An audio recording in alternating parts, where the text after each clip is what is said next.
Mais uma vez, o Senhor coloca várias palavras que mostram aquilo que se passava em seu coração, né? Estou triste por havê-los feito, destruirei por conta disso, não apenas o ser humano, mas também os animais.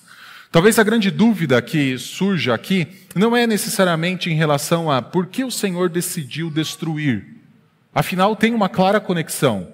A maldade se multiplicou, todo o desígnio do coração do ser humano era continuamente mal todo dia. O Senhor, então, decidiu destruir.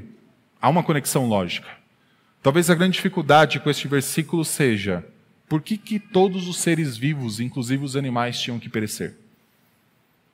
Sendo que o culpado do mal se multiplicar é o próprio ser humano. Por que os animais têm que perecer? Essa é uma pergunta bastante difícil, porque nós não enxergamos culpa nos animais, mas você precisa saber a razão do porquê os animais foram criados. E a razão é estar debaixo do domínio do ser humano. Sem o ser humano não existe os animais, ou não existiriam. Porque o ser humano foi criado para dominar sobre toda a criação de Deus. Uma vida em que o ser humano não existisse mais e só existisse animais nessa terra não é possível à luz do propósito de Deus. Há uma relação de dependência.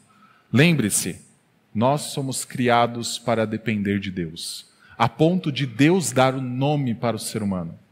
Os animais, quem deu o nome para eles foi o ser humano. Há uma relação de dependência. As Escrituras não deixam claro como funciona essa relação de dependência. Certamente não é a relação que nós temos com os nossos animais domésticos, que a gente precisa ir lá, dar comida porque senão ele morre, dar água, né, levar a tomar banho, essas coisas. Não é essa a relação de dependência.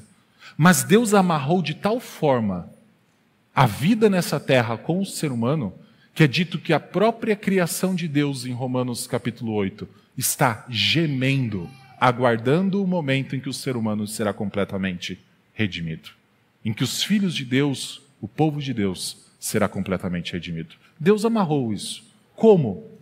Nós não conseguimos explicar à luz das Escrituras. Mas a vida nesta terra depende também da vida do ser humano. Porque o ser humano foi criado para cultivar, para guardar, para manter a vida nessa terra. Sem ele, possivelmente essa vida também acabaria. O Senhor então decide dar cabo de toda ela